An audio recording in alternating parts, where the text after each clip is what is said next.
where did this interview take place between yourself and Mr. Dillon? It was over dinner at a restaurant called Il Cielo here in Beverly Hills. And do you recall when it took place? August 5th, 1988, in the evening, sometime around 7, 8 o'clock, something like that. Thank you. And was anyone else present at the table with you? Yes, Elliot Mintz, who was at the time Bob Dylan's publicist. Said before it sounded like the tour had maybe kept him from writing as much as he had in the past.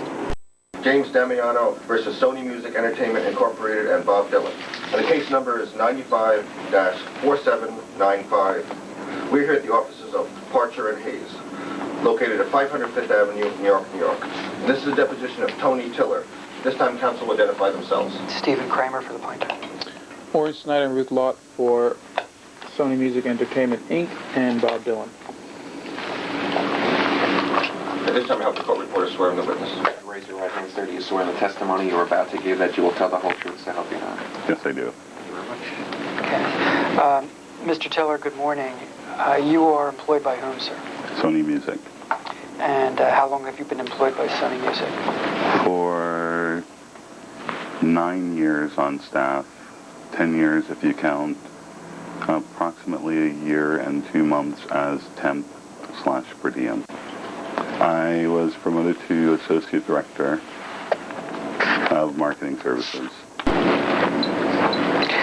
Did you ever have in your office any compilations of any sort of Mr. Damiano's songs that you kept on your bookshelf? When you say compilation, what? A folder, binder, book, tablet. Printed material, anything. Printed material, yes. Okay, and draw, if you would, so I can picture it, and the jury can picture it, a verbal picture of your office, and then after you do that, where the material rested. I'm sorry to interrupt you, so the record's clear. Are we talking about, because you may have had more than one office over the course of the years, so you might want to... Sure, if you had more than one office, take me through it. Okay, when I first started as a temp, I moved from office to office to cover for people who were on vacation. Okay, just to speed it up a touch, perhaps. If you would, Mr. Tiller, limit yourself to the offices in which these materials were ever located. Okay, my first office, I had, the door would be, say, in that corner. Over here, I had 2 file cabinets, a table, a small table to my left attached to my desk, an art desk in that corner, a bookcase right next to that, and next to that a file cabinet. Okay, thank you. The book that Jim had given me would be on that bookcase. To your right. To my right. Okay. And what year did you receive that book initially? I don't recall. Okay. And what did it have in it? It had a bunch of songs, or a bunch of, I guess, well, he called them songs, so I called them songs, but they were words written in verse form. Was it in a binder, a folder? It was in a binder. Like a 3-ring binder? 3-ring binder. And where is that today? I do not know. When was the last time you saw it? When we were in the CBS building at 52 West 52nd Street.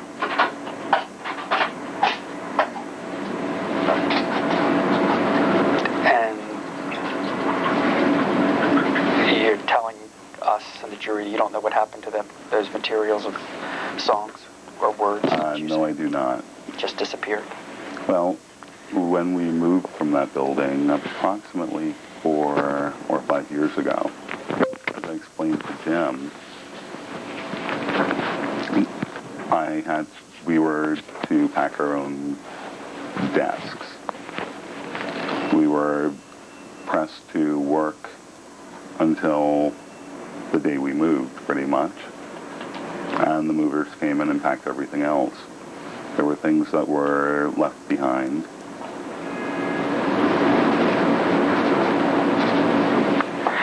And so could you pinpoint, Mr. Tiller, what year Mr. Damiano's book of songs or words disappeared from your office? You did not say disappeared. You're mischaracterizing his testimony. You did not say they disappeared. So Well, if you mischaracterize the testimony... Oh, that's an exception to our stipulation? So that means during Mr. Mintz's deposition, every time you... Did Mr. Damiano's songs, Mr. Tiller, disappear? Could I have you rephrase that? Sure. What happened to his songs that had been on your shelf for how long?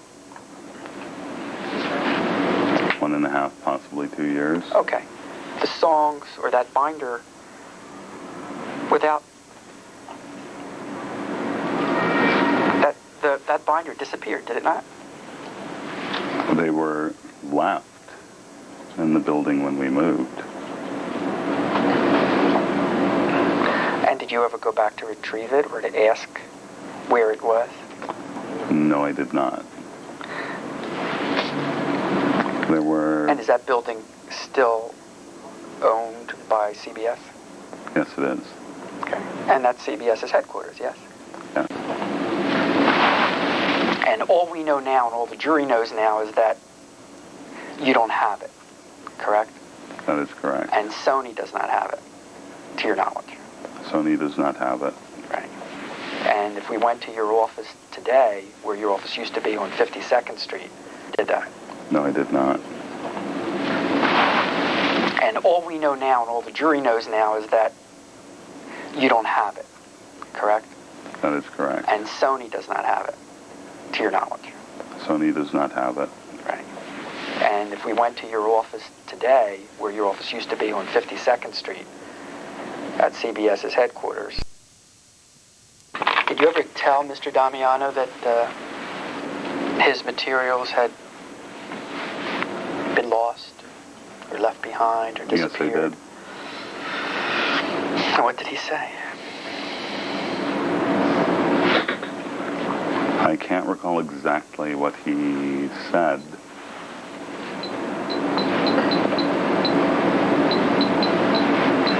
But I did tell him I was sorry.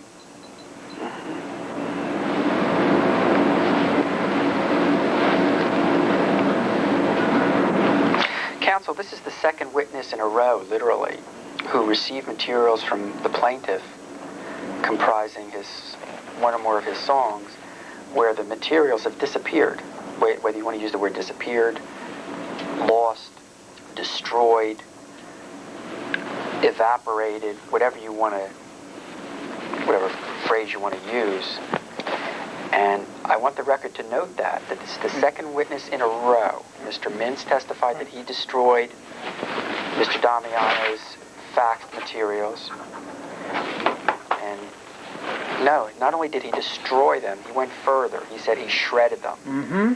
And now Mr. Tiller is saying that the binder of materials of songs that Mr. Tiller received